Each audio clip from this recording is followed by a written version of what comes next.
Welcome to ಶಾಲಾ ಶಿಕ್ಷಣ. ಸ್ನೇಹಿತರೆ, ಈ ವಿಡಿಯೋದಲ್ಲಿ SIR 2026ಕ್ಕೆ ಸಂಬಂಧಪಟ್ಟಂತೆ ಮತಗಟ್ಟೆ ಅಧಿಕಾರಿಗಳು ಡೂಪ್ಲಿಕೇಟ್ ಎಲೆಕ್ಟರ್ ವೆರಿಫಿಕೇಷನ್ ಹಾಗೆಯೇ ಸಿಮಿಲರ್ ಫೋಟೋ ಎಲೆಕ್ಟರ್ ವೆರಿಫಿಕೇಷನ್ ಅಂದರೆ ಮತದಾರರ ಹೆಸರು ಹಾಗೂ ಸಂಬಂಧಿ ಹೆಸರು ಸೇಮ್ ಇರ್ತದೆ, ಹಾಗೆಯೇ ನಮ್ಮದೇ ಪಾರ್ಟ್ ಇರ್ಬೋದು ಅಥವಾ ಬೇರೆ ಪಾರ್ಟಲ್ಲಿರ್ಬೋದು, ಅಂತಹ ಒಂದು ಮತದಾರರನ್ನು ಡೂಪ್ಲಿಕೇಟ್ ವೋಟರ್ಸ್ ಅಂತೇಳಿ ನಾವು ವೆರಿಫೈ ಮಾಡಬೇಕಾಗಿದೆ. ಹಾಗೆಯೇ ಫೋಟೋ ಸೇಮ್ ಇರ್ತಕ್ಕಂಥವು, ಫೋಟೋ ಸಿಮಿಲರ್ ಎಂಟ್ರಿ ಇರ್ತಕ್ಕಂಥವನ್ನು ಕೂಡ ನಾವು ವೆರಿಫೈ ಮಾಡಬೇಕಾಗ್ತದೆ. ಅದು ಹೇಗೆ ಎನ್ನುವುದನ್ನು ಈ ವಿಡಿಯೋದಲ್ಲಿ ನೋಡೋಣ. ಸ್ನೇಹಿತರೆ, ಮೊದಲಿಗೆ ನಿಮ್ಮ BLO ಆ್ಯಪನ್ನು ಓಪನ್ ಮಾಡ್ಕೊಳ್ಳಿ. ನಂತರ ನಾವಿಲ್ಲಿ ನೋಡ್ಬೋದು SIR ಈ ಒಂದು ಮಾಡ್ಯೂಲನ್ನು ಓಪನ್ ಮಾಡ್ಕೊಳ್ಳಿ. ಸ್ನೇಹಿತರೆ, ನಾವಿಲ್ಲಿ ನೋಡ್ಬೋದು ಸಾಕಷ್ಟು ಆಪ್ಷನ್ಗಳಿದೆ. ಹಾಗೆಯೇ ಸ್ಕ್ರಾಲ್ ಮಾಡಿ ಕೆಳಭಾಗದಲ್ಲಿ ಡೂಪ್ಲಿಕೇಟ್ ಎಲೆಕ್ಟರ್ ವೆರಿಫಿಕೇಷನ್ ಅಂತೇಳಿದೆ, ಹಾಗೆಯೇ ಸಿಮಿಲರ್ ಫೋಟೋ ಎಲೆಕ್ಟರ್ ವೆರಿಫಿಕೇಷನ್ ಅಂತೇಳಿದೆ. ಮೊದಲಿಗೆ ಡೂಪ್ಲಿಕೇಟ್ ಎಲೆಕ್ಟರ್ ವೆರಿಫಿಕೇಷನನ್ನು ಹೇಗೆ ಮಾಡುವುದು ಎನ್ನುವುದನ್ನು ನೋಡೋದಾದರೆ ಈ ಒಂದು ಆಪ್ಷನ್ ಮೇಲೆ ಕ್ಲಿಕ್ ಮಾಡ್ಕೊಳ್ಳಿ. ನಂತರ ನಾವಿಲ್ಲಿ ಗಮನಿಸ್ಬೋದು DSE ಡೆಮೋಗ್ರಾಫಿಕ್ ಸಿಮಿಲರ್ ಎಂಟ್ರೀಸ್ ಅಂತೇಳಿ ಇದೆ. ಇಲ್ಲಿ ನಮ್ಮ ಪಾರ್ಟಿಗೆ ಸಂಬಂಧಪಟ್ಟಂತೆ ಎಷ್ಟು ಈ ರೀತಿ ಡೂಪ್ಲಿಕೇಟ್ ಇದೆ ಅಂತೇಳಿ ನಾವು ಸ್ಕ್ರಾಲ್ ಮಾಡಿ ನೋಡ್ಕೋಬೋದು. ಓಕೆ, ಒಂದು ಉದಾಹರಣೆಯಾಗಿ ಇಲ್ಲಿ ನೋಡೋದಾದರೆ ಮೊದಲಿಗೆ ಇಲ್ಲಿ 3 ಆಪ್ಷನ್ಗಳಿದೆ. ವೆರಿಫೈಡ್ ಇದೆ, ಮಾರ್ಕ್ ಅನ್ಕಲೆಕ್ಟಬಲ್ ಇದೆ, ವ್ಯೂ ಡೀಟೇಲ್ಸ್ ಅಂತೇಳಿದೆ. ಮೊದಲಿಗೆ ನಾವು ವ್ಯೂ ಡೀಟೇಲ್ಸ್ ಅಂತಿದೆಯಲ್ಲ ಈ ಒಂದು ಆಪ್ಷನನ್ನು ಕ್ಲಿಕ್ ಮಾಡಿಕೊಂಡು ನೋಡಬೇಕು. ಆಗ ಈ ಮತದಾರರ ಮಾಹಿತಿ ಇಲ್ಲಿ ನಮ್ಮ ಸ್ಕ್ರೀನಲ್ಲಿ ಕಾಣಿಸ್ತದೆ. ಸ್ನೇಹಿತರೆ, ಇಲ್ಲಿ ಬ್ಲೂ ಕಲರ್ ಬ್ಯಾಕ್ಗ್ರೌಂಡಲ್ಲಿ ಇದೆಯಲ್ಲ ಅದು ನಮ್ಮ ಪಾರ್ಟಿಗೆ ಸಂಬಂಧಪಟ್ಟಂತಹ ಮತದಾರರ ವಿವರಗಳು. ಇದು ಸರಿಯಾಗಿದೆಯಾ ಅಂತೇಳಿ ನಾವು ಕನ್ಫರ್ಮ್ ಮಾಡಬೇಕು. ಹಾಗೆಯೇ ಬ್ಯಾಕ್ಗ್ರೌಂಡ್ ಇಲ್ಲದೇ ವೈಟ್ ಇದೆಯಲ್ಲ ಅದು ಬೇರೆ ಪಾರ್ಟ್ ಇರ್ಬೋದು, ಬೇರೆ ಅಸೆಂಬ್ಲಿ ಕಾನ್ಸ್ಟಿಟ್ಯೂನ್ಸಿ ಇರ್ಬೋದು, ವಿತಿನ್ ಅಸೆಂಬ್ಲಿ ಕಾನ್ಸ್ಟಿಟ್ಯೂನ್ಸಿ ಇರ್ಬೋದು, ಔಟ್ ಆಫ್ ಅಸೆಂಬ್ಲಿ ಕಾನ್ಸ್ಟಿಟ್ಯೂನ್ಸಿ ಇರ್ಬೋದು. ಓಕೆ, ಯಾವುದೇ ಆಗಿರ್ಬೋದು, ಬ್ಲೂ ಕಲರ್ ಬ್ಯಾಕ್ಗ್ರೌಂಡಲ್ಲಿ ಇರ್ತಕ್ಕಂಥದ್ದು ನಮ್ಮ ಮತದಾರರು. ಈ ಮತದಾರರು ನಮ್ಮ ಪಾರ್ಟಲ್ಲಿ ಇದ್ದಾರಾ, ಅವರ ಒಂದು ಎನಿಮಿರೇಷನ್ ಫಾರ್ಮನ್ನು ಫಿಲ್ ಮಾಡಿದ್ವಿ, ಅವರು ಆ್ಯಕ್ಚುಯಲ್ಲ ಒರಿಜಿನಲ್ಲ ಅಂತೇಳಿ ನಾವು ನೋಡಿಕೊಂಡು ಇಲ್ಲಿ ಮೇಲೆ ಇವರು ಒರಿಜಿನಲ್ ಮತದಾರರ, ಇವರನ್ನು ನಮ್ಮ ಪಾರ್ಟಲ್ಲಿ ಉಳಿಸ್ಕೊಳ್ಲಿಕ್ಕೆ ಅವಕಾಶ ಇದೆಯಾ, ನಾವು ಉಳಿಸ್ಕೋಬೇಕು ಅಂತೇಳಿದರೆ ನಾವು ಇವರನ್ನು ವೆರಿಫೈ ಅಂತೇಳಿ ಮಾಡಬೇಕಾಗ್ತದೆ. ಮೇಲ್ಭಾಗದಲ್ಲಿ ಕ್ಲೋಸ್ ಇದೆಯಲ್ಲ ಅದನ್ನು ಕ್ಲಿಕ್ ಮಾಡ್ಕೊಳ್ಳಿ. ನೆಕ್ಸ್ಟ್ ಇಲ್ಲಿ ವೆರಿಫೈಡ್ ಅಂತಿದೆಯಲ್ಲ ಈ ಒಂದು ಆಪ್ಷನನ್ನು ಕ್ಲಿಕ್ ಮಾಡಿ ಆರ್ ಯು ಶೂರ್ ಅಂತೇಳಿ ಕೇಳಲಾಗ್ತದೆ. ಎಸ್ ಅಂತೇಳಿ ಕ್ಲಿಕ್ ಮಾಡಿ ರೆಕಾರ್ಡ್ ಅಪ್ಡೇಟ್ ಸಕ್ಸಸ್ಫುಲಿ ಅಂತೇಳಿ ಬರ್ತದೆ. ಅಂದರೆ ನಮ್ಮ ಮತದಾರರ ಪಟ್ಟಿಯಲ್ಲಿ ಉಳ್ಕೊಳ್ತಕ್ಕಂಥವ್ರನ್ನ ನಾವು ಈ ರೀತಿ ವೆರಿಫೈ ಮಾಡಬೇಕಾಗ್ತದೆ. ಓಕೆ ಮೇಲೆ ಕ್ಲಿಕ್ ಮಾಡಿ. ಹಾಗೆಯೇ ಇನ್ನೊಂದು ಉದಾಹರಣೆಯನ್ನು ನೋಡೋದಾದರೆ ವ್ಯೂ ಡೀಟೇಲ್ಸ್ ಮೇಲೆ ಕ್ಲಿಕ್ ಮಾಡ್ಕೊಳ್ಳಿ. ನಂತರ ಬ್ಲೂ ಕಲರ್ ಬ್ಯಾಕ್ಗ್ರೌಂಡಲ್ಲಿ ಬಂದಿರತಕ್ಕಂಥದ್ದು ನಾವಿಲ್ಲಿ ನೋಡ್ಬೋದು. ಇವರು ನಮ್ಮ ಮತದಾರರು ನಮ್ಮ ಪಾರ್ಟಲ್ಲೇ ಉಳಿಸ್ಕೊಳ್ತಾ ಇದ್ದಾರೆ. ಹಾಗೆಯೇ ಕ್ಲೋಸ್ ಮೇಲೆ ಕ್ಲಿಕ್ ಮಾಡಿ, ಹಾಗೆಯೇ ವೆರಿಫೈಡ್ ಅಂತೇಳಿ ಕ್ಲಿಕ್ ಮಾಡಿ, ಎಸ್ ಅಂತೇಳಿ ಕ್ಲಿಕ್ ಮಾಡಿ ನಾವಿಲ್ಲಿ ನೋಡ್ಬೋದು ರೆಕಾರ್ಡ್ ಅಪ್ಡೇಟ್ ಸಕ್ಸಸ್ಫುಲಿ ಅಂತೇಳಿ ಬರ್ತದೆ. ಸ್ನೇಹಿತರೆ, ವ್ಯೂ ಡೀಟೇಲ್ಸ್ ಆಪ್ಷನನ್ನು ಕ್ಲಿಕ್ ಮಾಡಿಕೊಂಡು ಈ ಒಂದು ಬ್ಲೂ ಕಲರ್ ಬ್ಯಾಕ್ಗ್ರೌಂಡಲ್ಲಿ ಬಂದಿರತಕ್ಕಂತಹ ನಮ್ಮ ಮತದಾರರ ಮಾಹಿತಿಯನ್ನು ನಾವು ಚೆಕ್ ಮಾಡಿಕೊಂಡು ಇವರು ಏನಾದರೂ ನಮ್ಮ ಪಾರ್ಟಲ್ಲಿ ಉಳ್ಕೊಳ್ಳೋದಿಲ್ಲ, ಇವರು ಡಿಲೀಟ್ ಆಗ್ತಾರೆ, ಅಂದರೆ ಇವರು ಏನಾದರೂ ಬೇರೆ ಪಾರ್ಟಲ್ಲಿ ಸೇರಿಕೊಂಡಿದ್ದಾರೆ, ಅದೇ ಒರಿಜಿನಲ್ ಅಂತೇಳಿ ನಮ್ಮ ಪಾರ್ಟಲ್ಲಿ ಅದು ಡಿಲೀಟ್ ಆಗಬೇಕು, ಅಥವಾ ಇವರೇನಾದರೂ ಮರಣ ಹೊಂದಿದ್ದಾರೆ, ಶಿಫ್ಟ್ ಆಗಿದ್ದಾರೆ, ಈ ರೀತಿ ಇದ್ದಾಗ ನಾವೇನು ಮಾಡಬೇಕು ಅಂದರೆ ಇಲ್ಲಿ ಮಾರ್ಕ್ ಅನ್ಕಲೆಕ್ಟಬಲ್ ಅಂತಿದೆಯಲ್ಲ ಈ ಒಂದು ಆಪ್ಷನನ್ನು ಕ್ಲಿಕ್ ಮಾಡಿಕೊಂಡು ಆಲ್ರೆಡಿ ಎನ್ರೋಲ್ಡ್ ಅಂತೇಳಿ ಆ ಒಂದು ಆಪ್ಷನನ್ನು ಕ್ಲಿಕ್ ಮಾಡಿಕೊಂಡು ಯಾವ ಒಂದು ಪಾರ್ಟಲ್ಲಿ ಅವರು ಉಳ್ಕೊಳ್ತಾರೋ ಆ ಒಂದು ಎಪಿಕ್ ನಂಬರನ್ನು ಇಲ್ಲಿ ಟೈಪ್ ಮಾಡಬೇಕು. ಅಂದರೆ ಯಾವ ಭಾಗದಲ್ಲಿ ಅವರನ್ನು ಉಳಿಸ್ಬೇಕೋ ಆ ಒಂದು ಮತಗಟ್ಟೆಯ ಅವರ ಒಂದು ಎಪಿಕ್ ನಂಬರನ್ನು ಇಲ್ಲಿ ಟೈಪ್ ಮಾಡಬೇಕು. ಓಕೆ, ಈ ರೀತಿ ಸಂಬಂಧಪಟ್ಟಂಥ ರೀಸನನ್ನು ಟೈಪ್ ಮಾಡಿ ನಾವು ಅದನ್ನು ಅಪ್ಲೋಡ್ ಮಾಡಿ ವೆರಿಫೈನ ಮಾಡಬೇಕು.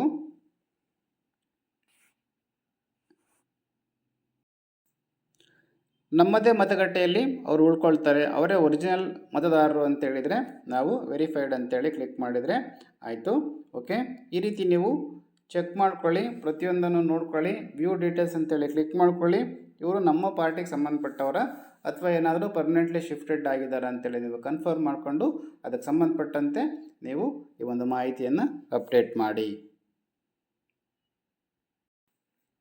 ಸ್ನೇಹಿತರೆ, ಈಗ ಸಿಮಿಲರ್ ಫೋಟೋ ಎಲೆಕ್ಟರ್ ವೆರಿಫಿಕೇಷನ್ ಅಂದರೆ ಮತದಾರರ ಭಾವಚಿತ್ರ ಒಂದೇ ಇರ್ತದೆ. ಅವರು ನಮ್ಮದೇ ಪಾರ್ಟಲ್ಲಿ ಡಬಲ್ ಎಂಟ್ರಿ ಆಗಿರ್ಬೋದು, ಅಥವಾ ಬೇರೆ ಪಾರ್ಟಲ್ಲಿರ್ಬೋದು, ಅಥವಾ ಬೇರೆ ಕಾನ್ಸ್ಟಿಟ್ಯೂನ್ಸಿಯಲ್ಲಿ ಕೂಡ ಇರ್ಬೋದು. ಅಂತಹ ಒಂದು ಮತದಾರರನ್ನ ಫೋಟೋ ಆಧಾರದ ಮೇಲೆ ಇರ್ತಕ್ಕಂತಹ ಈ ಒಂದು ಚೆಕ್ ಲಿಸ್ಟನ್ನು ನೋಡಿಕೊಂಡು ನಾವು ಅದನ್ನು ಹೇಗೆ ವೆರಿಫೈ ಮಾಡುವುದು ಎನ್ನುವುದನ್ನು ನೋಡೋಣ. ಈ ಒಂದು ಆಪ್ಷನ್ ಮೇಲೆ ಕ್ಲಿಕ್ ಮಾಡಿ, ಸಿಮಿಲರ್ ಫೋಟೋ ಎಲೆಕ್ಟರ್ ವೆರಿಫಿಕೇಷನ್ ಅಂತ ಇದೆಯಲ್ಲ, ಈ ಒಂದು ಆಪ್ಷನ್ ಮೇಲೆ ಕ್ಲಿಕ್ ಮಾಡಿ ನಂತರ ನೋಡ್ಬೋದು. ಹಾಗೆ ಸ್ಕ್ರಾಲ್ ನಮ್ಮ ಪಾರ್ಟಿಗೆ ಸಂಬಂಧಪಟ್ಟಂತೆ ಈ ರೀತಿಯ ಒಂದು ಫೋಟೋ ಸಿಮಿಲರ್ ಅಂದರೆ ಒಂದೇ ರೀತಿಯ ಫೋಟೋ ಇರತಕ್ಕಂತಹ ಒಂದು ಮತದಾರರ ಮಾಹಿತಿ ಇಲ್ಲಿ ಬಂದಿರ್ತದೆ. ಇಲ್ಲೂ ಕೂಡ 4 ಆಪ್ಷನ್ ಇದೆ. ವೆರಿಫೈಡ್ ಇದೆ, ಮಾರ್ಕ್ ಅನ್ಕಲೆಕ್ಟಬಲ್ ಇದೆ, ವ್ಯೂ ಡೀಟೇಲ್ಸ್ ಇದೆ, ವ್ಯೂ ಮೊಬೈಲ್ ನಂಬರ್ ಅಂತೇಳಿದೆ. ಅವರನ್ನು ನಾವು ಕಾಂಟ್ಯಾಕ್ಟ್ ಮಾಡಬೇಕು ಅಂತ ಹೇಳಿದ್ರೆ view mobile number option click ಮಾಡಿಕೊಂಡು ನಾವು ಈಗಾಗಲೇ ಮೊಬೈಲ್ ನಂಬರ್ ಅಪ್ಡೇಟ್ ಆಗಿದ್ದರೆ ಅಲ್ಲಿ ಮೊಬೈಲ್ ನಂಬರ್ ಶೋ ಆಗ್ತದೆ. ವ್ಯೂ ಡೀಟೇಲ್ಸ್ ಮೊದಲಿಗೆ ವ್ಯೂ ಡೀಟೇಲ್ಸ್ ಅಂತಿದೆಯಲ್ಲ, ಈ ಒಂದು ಆಪ್ಷನನ್ನು ಕ್ಲಿಕ್ ಮಾಡಿ ನಂತರ ನಾವಿಲ್ಲಿ ನೋಡ್ಬೋದು. ಇಲ್ಲೂ ಕೂಡ ಬ್ಲೂ ಕಲರ್ ಬ್ಯಾಕ್ಗ್ರೌಂಡಲ್ಲಿ ಬಂದಿರತಕ್ಕಂಥದ್ದು ನಮ್ಮ ಪಾರ್ಟಲ್ಲಿರ್ತಕ್ಕಂತಹ ಮತದಾರರ ಮಾಹಿತಿ. ಓಕೆ, ಇದು ಸರಿ ಇದೆಯಾ ಅಂತೇಳಿ ನೋಡ್ಕೊಳ್ಳಿ. ಹಾಗೆಯೇ ಬೇರೆ ಪಾರ್ಟಲ್ಲಿ ಕೂಡ ಇವ್ರದ್ದೊಂದು ಭಾವಚಿತ್ರ ಇದೆ, ಎರಡೂ ಕೂಡ ಸೇಮ್ ಇದೆ. ಹಾಗಾಗಿ ಇಲ್ಲಿ ಕೊಡಲಾಗಿದೆ. ಅವರು ಆ ಒಂದು ಪಾರ್ಟಲ್ಲಿ ಈಗಾಗಲೇ ಅನ್ಕಲೆಕ್ಟಬಲ್ ಅಂತೇಳಿ ಮಾರ್ಕ್ ಮಾಡಿದರೆ ಇಲ್ಲೇ ನಾವು ನೋಡ್ಬೋದು ಅನ್ಕಲೆಕ್ಟಬಲ್ ಅಂತೇಳಿ ಅವರು ತೋರಿಸಿದ್ದಾರೆ. ಓಕೆ, ನಮ್ಮ ಪಾರ್ಟಲ್ಲಿರ್ತಕ್ಕಂಥವ್ರು ಇವರು ಒರಿಜಿನಲ್, ಇವರು ನಮ್ಮ ಪಾರ್ಟಲ್ಲಿ ನಾವು ಉಳಿಸ್ಕೊಳ್ತೀವಿ. ಹಾಗಾಗಿ ಇದನ್ನು ನೋಡ್ಕೊಳ್ಳಿ. ಹಾಗೆಯೇ ಮೇಲಿರ್ತಕ್ಕಂಥ ಕ್ಲೋಸ್ ಬಟನ್ ಕ್ಲಿಕ್ ಮಾಡ್ಕೊಳ್ಳಿ. ನೆಕ್ಸ್ಟ್ ಇಲ್ಲಿ ವೆರಿಫೈಡ್ ಅಂತಿದೆಯಲ್ಲ, ಈ ಒಂದು ಆಪ್ಷನನ್ನು ಕ್ಲಿಕ್ ಮಾಡಿ ಎಸ್ ಅಂತೇಳಿ ಕ್ಲಿಕ್ ಮಾಡಿ ನಾವಿಲ್ಲಿ ನೋಡ್ಬೋದು ರೆಕಾರ್ಡ್ ಅಪ್ಡೇಟ್ ಸಕ್ಸಸ್ಫುಲಿ ಅಂತೇಳಿ ಬರ್ತದೆ. ಈ ರೀತಿ ನೀವು ಈ ಒಂದು ಫೋಟೋ ಸಿಮಿಲರ್ ಎಂಟ್ರಿ ಇರ್ತಕ್ಕಂತಹ ಮತದಾರರ ಮಾಹಿತಿಯನ್ನು ವೆರಿಫೈ ಮಾಡಿ. ಇನ್ನೊಂದು ಉದಾಹರಣೆಗೆ ನೋಡೋದಾದರೆ ವ್ಯೂ ಡೀಟೇಲ್ಸ್ ಮೇಲೆ ಕ್ಲಿಕ್ ಮಾಡ್ಕೊಳ್ಳಿ. ನಂತರ ಅವರ ಒಂದು ಮಾಹಿತಿ ಇಲ್ಲಿ ಶೋ ಆಗ್ತದೆ. ಓಕೆ, ಈಗಾಗಲೇ ಬೇರೆ ಪಾರ್ಟಲ್ಲಿ ಅವರು ಅನ್ಕಲೆಕ್ಟಬಲ್ ಅಂತೇಳಿ ಮಾಡ್ಕೊಂಡಿದ್ದಾರೆ. ನಮ್ಮ ಪಾರ್ಟಲ್ಲಿ ಇರ್ತಕ್ಕಂಥವ್ರು ಒರಿಜಿನಲ್ ಇದೆ, ಬ್ಲೂ ಕಲರ್ ಬ್ಯಾಕ್ಗ್ರೌಂಡ್ ಇದೆ. ಅದನ್ನು ಸರಿಯಾಗಿದ್ದಲ್ಲಿ ನಮ್ಮ ಪಾರ್ಟ್ನ ಒರಿಜಿನಲ್ ಮತದಾರರು ಅಂತೇಳಿ ನೀವು ಗುರುತಿಸ್ಕೊಂಡು ಈ ಕ್ಲೋಸ್ ಬಟನ್ ಕ್ಲಿಕ್ ಮಾಡ್ಕೊಳ್ಳಿ. ವೆರಿಫೈಡ್ ಅಂತಿದೆಯಲ್ಲ, ಈ ಒಂದು ಆಪ್ಷನನ್ನು ಕ್ಲಿಕ್ ಮಾಡಿ ಆರ್ ಯು ಶೂರ್ ಅಂತೇಳಿ ಕೇಳಲಾಗ್ತದೆ. ಎಸ್ ಅಂತೇಳಿ ಕ್ಲಿಕ್ ಮಾಡಿ ರೆಕಾರ್ಡ್ ಅಪ್ಡೇಟ್ ಸಕ್ಸಸ್ಫುಲಿ ಅಂತೇಳಿ ಬರ್ತದೆ. ಇದರಲ್ಲಿ ನಮ್ಮ ಪಾರ್ಟಿಗೆ ಸಂಬಂಧಪಡದೇ ಇರತಕ್ಕಂಥವ್ರು ಇದ್ದಲ್ಲಿ ನೀವು ಮಾರ್ಕ್ ಅನ್ಕಲೆಕ್ಟಬಲ್ ಅಂತೇಳಿ ಕ್ಲಿಕ್ ಮಾಡಿಕೊಂಡು ಇಲ್ಲಿ ಆಲ್ರೆಡಿ ಎನ್ರೋಲ್ಡ್ ಅಂತೇಳಿ ಕ್ಲಿಕ್ ಮಾಡಿ ಅದಕ್ಕೆ ಸಂಬಂಧಪಟ್ಟಂತೆ ಅವರ ಒರಿಜಿನಲ್ ಎಪಿಕ್ ನಂಬರ್ನ ಯಾವ ಪಾರ್ಟಲ್ಲಿ ಉಳಿಸ್ಕೋಬೇಕೋ ಆ ಒಂದು ಪಾರ್ಟ್ನಲ್ಲಿರ್ತಕ್ಕಂತಹ ಅವರ ಒಂದು ಗುರುತಿನ ಚೀಟಿ ಸಂಖ್ಯೆಯನ್ನು ಎಪಿಕ್ ನಂಬರ್ನ ಇಲ್ಲಿ ಟೈಪ್ ಮಾಡಿ ಸಂಬಂಧಪಟ್ಟಂತೆ ರೀಸನ್ನ ಟೈಪ್ ಮಾಡಿ ಆ ಒಂದು ಮಾಹಿತಿಯನ್ನು ಅಪ್ಲೋಡ್ ಮಾಡಿ. ಮೊದಲಿಗೆ ವ್ಯೂ ಡೀಟೇಲ್ಸ್ ಆಪ್ಷನ್ನ ಕ್ಲಿಕ್ ಮಾಡ್ಕೊಳ್ಳಿ, ಕನ್ಫರ್ಮ್ ಮಾಡ್ಕೊಳ್ಳಿ. ಪ್ರತಿಯೊಂದು ಮಾಹಿತಿ ಕೂಡ ಇಲ್ಲಿರ್ತದೆ. ಓಕೆ, ಹಾಗೇನೆ ಇಲ್ಲಿ ವ್ಯೂ ಮೊಬೈಲ್ ನಂಬರ್ ಅಂತೇಳಿ ಕ್ಲಿಕ್ ಮಾಡಿದರೆ ಅವನ ಮೊಬೈಲ್ ನಂಬರ್ ಕೂಡ ಶೋ ಆಗ್ತದೆ. ಇಲ್ಲೇ ಕಾಲ್ ಅಂತೇಳಿ ಕ್ಲಿಕ್ ಮಾಡಿದರೆ ಕಾಲ್ ಕೂಡ ಮಾಡ್ಬೋದು. ಓಕೆ, ಎಲ್ಲ ಸರಿಯಾಗಿದ್ದಲ್ಲಿ ನೀವು ವೆರಿಫೈಡ್ ಅಂತೇಳಿ ಕ್ಲಿಕ್ ಮಾಡಿ. ಸ್ನೇಹಿತರೆ, ನಾವಿಲ್ಲಿ ನೋಡ್ಬೋದು ವ್ಯೂ ಡೀಟೇಲ್ಸ್ ಮೇಲೆ ಕ್ಲಿಕ್ ಮಾಡಿಕೊಂಡು ಇವರು ನಮ್ಮ ಪಾರ್ಟಲ್ಲೇ ಇರ್ತಕ್ಕಂತಹ ಮತದಾರರು, ಇವ್ರದ್ದು ಡಬಲ್ ಎಂಟ್ರಿ ಆಗಿತ್ತು. ಹಾಗಾಗಿ ಒಂದನ್ನು ಡಿಲೀಟ್ ಮಾಡಲಾಗಿದೆ. ಹಾಗಾಗಿ ಮಾರ್ಕ್ ಅನ್ಕಲೆಕ್ಟಬಲ್ ಅಂತೇಳಿ ಮಾರ್ಕ್ ಮಾಡಲಾಗಿದೆ. ಹಾಗೆಯೇ ಕೆಳಭಾಗದಲ್ಲಿ ಎರಡು ಕೂಡ ಇಲ್ಲಿ ಬ್ಲೂ ಕಲರ್ ಬ್ಯಾಕ್ಗ್ರೌಂಡೇ ಬಂದಿರ್ತದೆ. ಅಂದರೆ ನಮ್ಮದೇ ಪಾರ್ಟಲ್ಲಿರ್ತಕ್ಕಂತಹ ಡಬಲ್ ಎಂಟ್ರಿ ಆಗಿರ್ತಕ್ಕಂಥವ್ರು, ಈ ರೀತಿ ಫೋಟೋ ಸಿಮಿಲರ್ ಇರ್ತಕ್ಕಂಥವ್ರು ಏನು ಬಂದಿರ್ತದೆ, ಎರಡೂ ಕೂಡ ಇದೇ ರೀತಿ ಬ್ಯಾಕ್ಗ್ರೌಂಡ್ ಬಂದಿರ್ತದೆ. ಆಗ ನಾವು ಕ್ಲಿಕ್ ಮಾಡಿಕೊಂಡು ಯಾವುದು ಒರಿಜಿನಲ್ ಇದೆಯೋ ಅದನ್ನು ವೆರಿಫೈಡ್ ಅಂತೇಳಿ ಕ್ಲಿಕ್ ಮಾಡಬೇಕಾಗ್ತದೆ. ಮತ್ತೊಂದನ್ನು ನಾವು ಅನ್ಕಲೆಕ್ಟಬಲ್ ಅಂತೇಳಿ ಮಾರ್ಕ್ ಮಾಡಬೇಕಾಗ್ತದೆ. ನಾವು ಫಿಲ್ ಎನ್ಯುಮರೇಷನ್ ಫಾರ್ಮ್ ಅಂತಿದೆಯಲ್ಲ, ಅದರಲ್ಲಿ ಹೋಗ್ಬಿಟ್ಟು ನಾವು ಅಲ್ಲಿ ಅನ್ಕಲೆಕ್ಟಬಲ್ ಅಂತೇಳಿ ಕ್ಲಿಕ್ ಮಾಡಿದರೆ ಆಗ ಇದರಲ್ಲಿ ಸರಿಯಾಗಿ ತೋರಿಸ್ತದೆ. ನಾವು ಈಗಾಗಲೇ ಡೂಪ್ಲಿಕೇಟ್ ಇರ್ತಕ್ಕಂತಹ ಮತದಾರರ ಮಾಹಿತಿಯನ್ನು ಅನ್ಕಲೆಕ್ಟಬಲ್ ಅಂತೇಳಿ ಮಾರ್ಕ್ ಮಾಡಿದ್ವಿ. ಅಲ್ಲಿ ಅದು ನೋಡ್ಬೋದು, ನಾವು ಆ ಒಂದು ಮಾಹಿತಿ ಬಂದಿರ್ತದೆ. ಓಕೆ,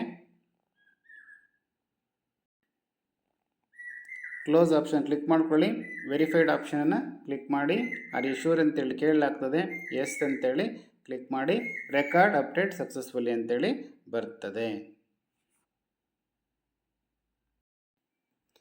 ಸ್ನೇಹಿತರೆ, ಫೋಟೋ ಸಿಮಿಲರ್ ಎಂಟ್ರಿ ಇರ್ಬೋದು, ಹಾಗೆಯೇ ಡೂಪ್ಲಿಕೇಟ್ ವೋಟರ್ಸ್ ಇರ್ಬೋದು. ಈ ರೀತಿ ನೀವು ವೆರಿಫೈ ಮಾಡಿ. ಸ್ನೇಹಿತರೆ, ಇನ್ನೂ ಹೆಚ್ಚಿನ ಮಾಹಿತಿಯನ್ನು ಮುಂದಿನ ವಿಡಿಯೋಗಳಲ್ಲಿ ನೋಡೋಣ. Thank you.